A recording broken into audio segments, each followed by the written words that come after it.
নমস্কার।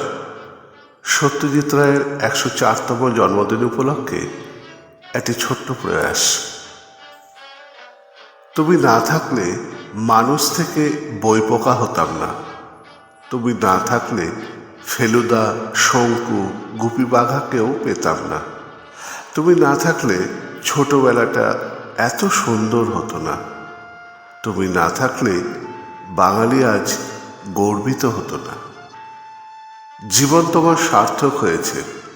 অজস্র শিল্পের স্রষ্টা তুমি। অমর হয়েছ লেখনী দিয়ে। তাই তো আমাদের মহারাজা তুমি। মহারাজা, তোমারে সালাম। দর্শক বন্ধুরা, যদি আমার এই ছোট ছোট প্রয়াসগুলি আপনাদের ভালো লাগে তাহলে অবশ্যই চ্যানেলটিকে সাবস্ক্রাইব করুন, কমেন্টে গিয়ে কমেন্ট করুন। আরও কী করে ভালো করা যায় সেইগুলো আমাকে একটু জানান, তাহলে সেই অনুপাতে আরও কিছু ভালো নিবেদন করতে পারি। ধন্যবাদ।